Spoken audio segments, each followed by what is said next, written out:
Hey admins, how we doing? Halloween Eve, so the weather got cold too. So hope everybody's doing okay. It looked like a lot of lodges had events over the weekend. Some of them were community projects, which were fantastic. Some were events for members, children, and grandchildren. That's a member benefit, not a community project, but still good. Some had dances and fundraising events, and just had dances and Halloween contest parties for the members of the lodge. All those are good. Always when the holiday, especially like a Halloween kind of thing, is close to uh, a weekend like this. I know that it's Tuesday, so everybody's kind of celebrating this week before. Great time to make money in the lodge, besides having community projects. This video will be a little long. It's going to be about computers and such. But I want to make some quick announcements before I get to that part, because if your lodge isn't currently looking for a computer or whatnot, you may not need to watch this whole video. Um, Being the end of October, November 1st is the official midway of the Moose year, so we will be into it for 6 months. We're down a little bit on membership. Right now, the association is down like 650. We're going into a legacy month when we always have a lot of drop off members. So we need to really make sure we're working that retention. Also, being the end of the second quarter, halfway through the year, we want to make sure Heart of the Community is put into LCL. You have till the 15th to do that. Please don't wait till the 15th of the month to put it in. Again, you can put that in all quarter long. If you try to wait to the last minute, you're going to forget something. And I don't really want to have to call you on the 13th or 14th and remind you that you haven't entered anything for your lodge. Um, Also, quickly, I'm just going to go, which I always hit on it. The reason why we do Heart of the Community and do that reporting isn't just to make you do more homework. That is a way that the lodge shows it is doing its one of its sole main purposes, and that is doing community and charity work, which is what we do as a fraternal organization. So if we have to prove to the IRS or another government agency what we do, they have that form to look at. That's why we fill that out. Excuse me. Also, I would like to report now that uh, the new Moose year starts for the Indiana Moose Association, and Mr. Darnell is now our association president. Mr. Henry Carroll is now our junior past president, and he still is on the executive board. But now that he's not doing presidential work per se, and he's done some work for me, not having an ATM, an assistant territory manager, Henry Carroll is now my official assistant territory manager. It's just a fancy title, no extra pay. It's a volunteer position, which makes it even more important that that we thank him for doing that kind of stuff. If you have questions, they should still always go to me first. I'm the person that gets paid and can answer those questions. If I should be on vacation or I can't get reached, Henry is always, the second person to go to. If I do take lengthy times off on vacation, I'll let everybody know in advance so they can give Henry a call. But Henry still is administrator of a lodge, still has a full-time job there in the prison, so he's always busy, so we don't want to bombard him with too many questions. He's just a backup. Again, thank you, Henry. Okay, so we are talking about computers. So if your lodge per se doesn't really need a computer, you don't have to sit there and stay through this whole thing.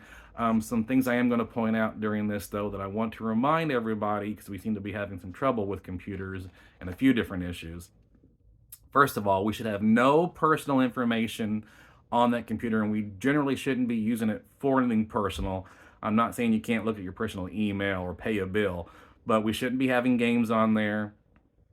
Uh, we recommend, or technically we require every lodge to be using Google Chrome for all the business they do when it comes to Moose. And that's because Moose International has tested everything to make sure it works with Google Chrome. But on the Google Chrome settings, you shouldn't have your personal Gmail on there and connected to you. First of all, you wouldn't want somebody to be able to get in the office and go through your personal stuff, your emails, or God forbid, take money out of your account or something personal. That Google Chrome page should be on the generic site with nobody's personal connection at the top. What seems to be happening right now is that we have lodges not really paying attention to what they're doing, and they've added a personal Gmail on there, and that changed the Google Chrome settings because usually Google Chrome is defaulted to not allow pop-ups. And a lot of items that you go to on LCL for Moose, when you go to prep a report, it's going to do what they call a pop-up window, and it's not allowing those to happen. Couldn't figure out what was going on there for a while. It does seem that if I'm not paying attention and didn't realize that, you know, so and so had their personal Gmail account on Google Chrome set in there on the computer, um, their settings may have changed, and most likely that default is turned on to not allow pop-ups. Again, we shouldn't have our personal email on there. It should be the generic page without that in that top corner. And I'm pointing this top corner because I'm looking at the video, and that would be the right corner, but I think that's the opposite corner for you guys. I mean up there in that corner where on Google Chrome.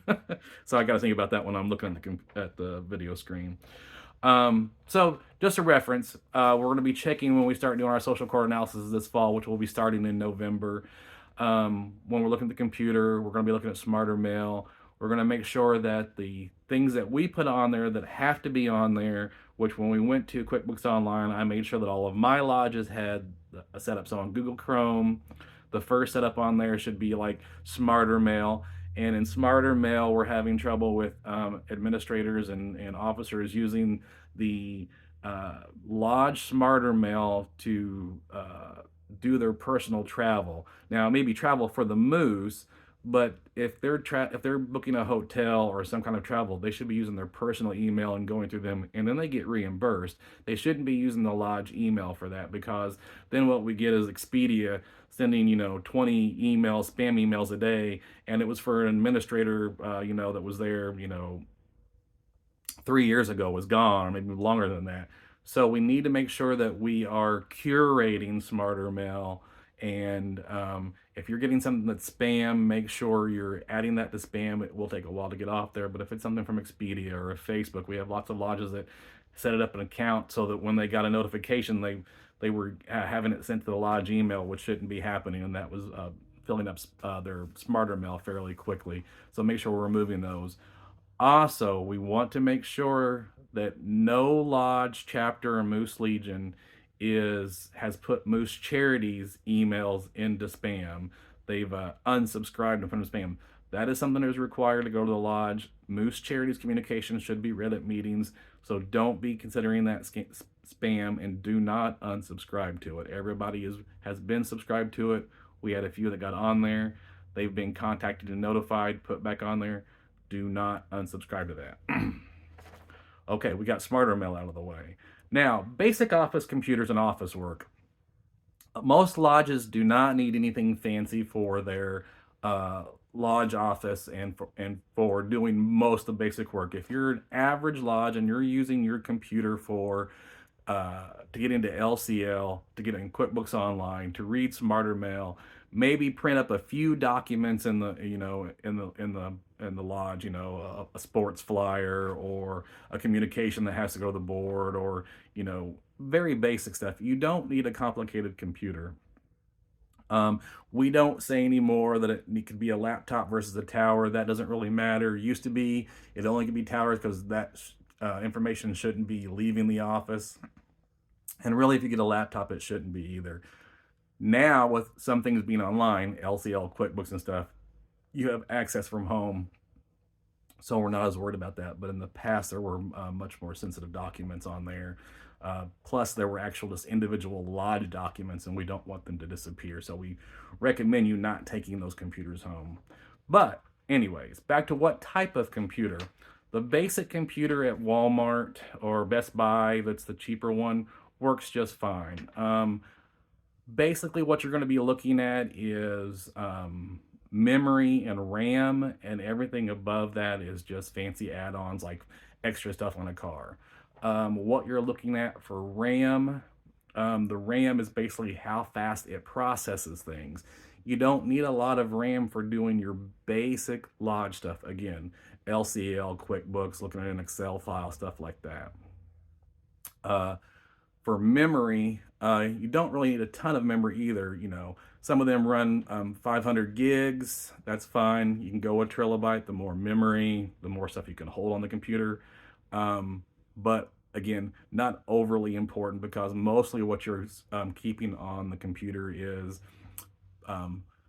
documents you've made in the lodge that you'll be printing up, and most Word documents, PDFs, Excel files, they don't take up a lot of memory, so you don't need a ton. What I am recommending, though, is make sure that we're going out and getting an external hard drive. And there are a bunch of types. If you have questions, feel free to get a hold of me. I won't go into a whole thing about external hard drives on here, but you want to make sure on that external hard drive that you're saving those documents and things like that that's specific to your lodge. Say you do a craft show every year and you have that already on there, and you have a sign-up sheet for it, or you've created, daily, weekly, monthly drawing sign-in book for your membership, and that's on there. Save those things on external hard drive, because those are the things that we don't think about much, and then when a computer crashes, we're like, oh, that's the only place I had access to that. I didn't have it anywhere else, and those are the files they're gonna really hurt when they're gone. Keeping weekly stats, that's not important. You don't have to keep weekly stats more than once you've used them, you can go get rid of them. I know some lodges, they keep like the last one from the year before, so they kind of see where they're at. Excuse me. But normally, on weekly stats, it already shows you what you started at last year. I'm fine with all that. But those documents you don't have to necessarily keep. If you're downloading, say, your AR report, your monthly statement of accounts from Moose International, and you're printing up to pay the bill, but then you save the PDF in the computer.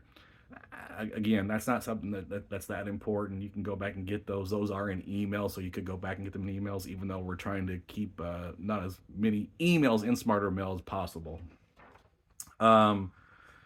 So basically what I'm saying is, for your lodge office, for most lodges, they don't need anything fancy. We do seem to have a lot of lodges, they say, well, it seems to be running slow now. And then I get into the computer and they've got 12 windows opened up. They've got their Facebook page for the lodge opened up. They've got an Excel page like weekly stats open, or they've got 5 other things. They got the utility bills on there, to the website, to that, blah blah blah. All those things take RAM. Again, RAM's the thing that makes all the processes run. Excuse me. We don't need all those windows open up, so make sure you're not doing that. But some lodges have other needs besides just the very basic stuff. Some lodges have their security cameras hooked up to that computer. Some lodges have their POS system, their cash registers connect to that computer. Some of them have time clocks attached to that computer. In those type of situations, feel free to talk to me or talk to somebody who really knows computers. In those situations, those computers need more RAM, because there's more stuff they have to process. So you want to pay for more RAM in those situations. We've had never fails. I've got somebody that doesn't know computers. They gave me a call and said, this computer is running really slow. And then I found out that in the last year, they went and changed their security cameras, and that runs through the computer now. And they went and got an electric time clock, and it's a computerized one, and it goes right to the computer. All great, but they're using a really basic computer, and then they wonder why it runs as slow as a snail. It's because of that situation. So if you're adding other things to it, feel free to talk to me, or even better, talk to someone who really knows what they're talking about. But again, what I'm saying is, we don't need the fancy computers. I don't like the all-in-one computers. If they break, they're not great. Don't need fancy touchscreens. You don't need the lights, the keys that light up, and all the extra fancy stuff. So it doesn't have to be an overly expensive computer. Some lodges may have needs for that. Also, where the money comes from. I'll talk about that in a minute. I got ahead of myself here on my list here. Also, the software that we want to put on our computers is very basic also, but there are some things that we send out in your daily office type environment. You need a certain thing. So you're going to need Microsoft Office Home and Student Edition, and that's very important. The Home and Student Edition has your basic things that we need: Microsoft Word, Excel, PowerPoint, a few of the other major things. I know I'm forgetting something right now. But when you get the Home and Student Edition, it's like $145, and you get to keep that forever on that computer. You don't have to ever buy it again. People are going and seeing what they call Microsoft Office 360, and they're buying that because they see that it's $99. But that's a yearly subscription. It stays updated all the time, but it costs basically $100 every year. So, and it's way more than what we need in any lodge. So again, you're going to use the Home and Student Edition. Those funds to pay for those computers for those situations can come out of gaming, because you do keep track of gaming stuff with that computer. You may be filling out ESR forms. You're using QuickBooks, which you're checking gaming fund totals on. So that money can come out of gaming. Now, there are a few lodges that have special needs, or maybe they're getting a computer that has nothing to do with gaming, nothing to do with the office. In those kind of situations, get a hold of me. That money may or may not be able to come out of gaming, most likely can't. Again, there's only a few lodges that may have that other need for that situation. Also, when it comes to the printers, basic is all the lodge really needs. Again, it depends on the needs of the lodge. I won't get into inkjet versus toners. Toner works much better, is cheaper. It's only black and white. But that's sufficient for most lodges' needs. When you are getting a printer, I do suggest, at least on one level, some lodges have a collared printer and a toner and maybe a Xerox machine. But if you're just a basic lodge setup, you want to make sure when you're getting a printer, you might want to get an all-in-one where it scans as well, because you're going to have to scan PDFs. And as we go into the future, which, I mean, we're now into 2023, I have lodges where they have trouble, scanning a PDF, or, opening up a file or sending me something that should be very simple. We're going to have to start learning to do this more. So again, if you're getting a printer, make sure you have some way of scanning a document to send a PDF in the future as well. Again, if you're looking at a new printer or that kind of situation, you're not really for sure, give me a holler. I may not be able to get back to you immediately. I will try, but we can discuss that, because usually in most lodges it's not in a hurry. But when the computers crash, it ends up being a big deal and you need something right then and there. Excuse me. I'm almost 18 minutes. Let's see, I covered pretty much everything on my list here. Again, I just want to make sure that we're not using SmarterMail for anything personal on there, personal trips, things like that. And even for lodge trips, because again, you should be using, if you're going to go on a trip, say to an international convention, you should be booking all that stuff with your personal email, your personal account. The lodge can reimburse you. If the lodge is using a credit card to pay for it, you can still use that credit card. We don't want a bunch of emails coming from Travelocity and Expedia and all those places, Trivago, going to the lodge email. We want to keep that to a bare minimum. Also, your personal Gmail shouldn't be in Google Chrome. And again, no games and extra stuff like that. If I see those come this fall as we're doing SQAs, I'll be removing them and reminding you not to put them back on. Excuse me. That is it. All right. I went on for a long time this week. I do apologize. Next week, we will be talking more about the open to the public situations and dispensations in lodges. Have a good day, everybody. Take care. Bye.